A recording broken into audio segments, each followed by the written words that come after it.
ফের রাজনৈতিক সন্ত্রাস। তৃণমূল নেত্রীর ছেলেকে লক্ষ্য করে গুলি। তুফানগঞ্জ 2 নম্বর ব্লকের মহিষকুচির ঘটনা।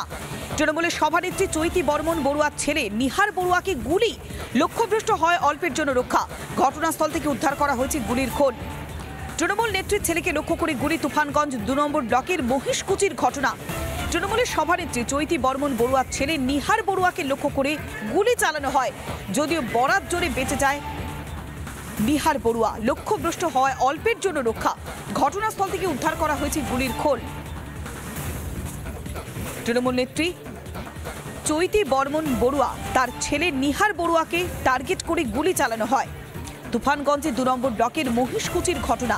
লক্ষ্যভ্রষ্ট হয় অল্পের জন্য রক্ষা পেয়েছেন নিহার বড়ুয়া।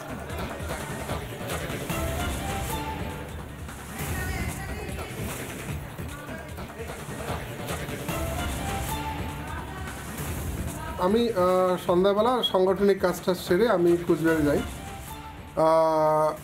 আমি যেখানে থাকি সে কালকে যেহেতু আমি ছিলাম না, আমার ভাগনা ওখানে ছিল।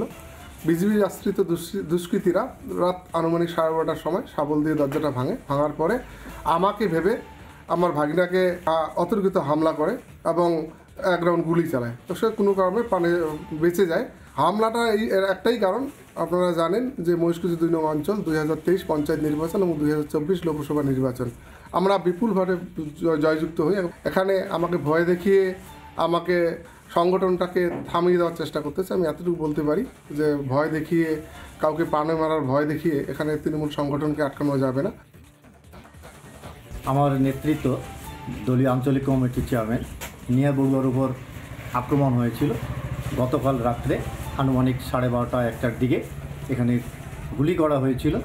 তো আমরা যারা নেতৃত্ব বা দলীয় যারা কর্মী আমরা রয়েছি, আমরা এটাকেই খুব ছোট নজরে ভাবছি না। কারণ এখানে যখন বিজেপিরা এখানে গণতান্ত্রিক প্রক্রিয়াকরণের মধ্য দিয়ে যখন তারা জয়লাভ করতে পারছে না, তো স্বাভাবিক কারণে তারা পরিকল্পনা মাফিক আমাদের নেতৃত্বের উপর এইভাবে আক্রমণ করা হচ্ছে। তো আমরা একজন দলীয় কর্মী হিসাবে আমরা একটা কখনোই মেনে নিচ্ছি না। আমরা ওই বিজেপি আশ্রিত দুষ্কৃতীদের বিরুদ্ধে আমাদের লাগাতার আন্দোলন অব্যাহত থাকবে।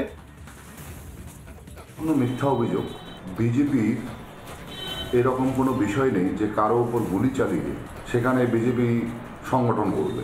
তৃণমূলের হারমাদরা প্রতিনিয়ত বিজেপির কর্মীদের উপর দমন পীড়ন করে ভয় দেখিয়ে বিজেপির সংগঠন দুর্বল করার চেষ্টা করছে। যে গুলি চালানোর ঘটনা, এটা সম্পূর্ণ তৃণমূলের গোষ্ঠীদ্বন্দ্ব। এটা এখন পরিকল্পিতভাবে নিজেরাই গুলি চালিয়ে সেখানে এলাকা উত্তপ্ত করার চেষ্টা করছে এবং পুরনো শত্রুতার কারণে নিরীহ কিছু লোককে বিজেপির নাম দিয়ে ফাঁসানোর চেষ্টা করছে। নানা ধরনের কন্টেন্ট দেখার জন্য লাইক করুন, শেয়ার করুন আমাদের ফেসবুক পেজ, সাবস্ক্রাইব করুন আমাদের ইউটিউব চ্যানেল। পাশাপাশি অন্যান্য ব্রেকিং নিউজের জন্য অবশ্যই চোখ রাখুন রিপাবলিক বাংলায়।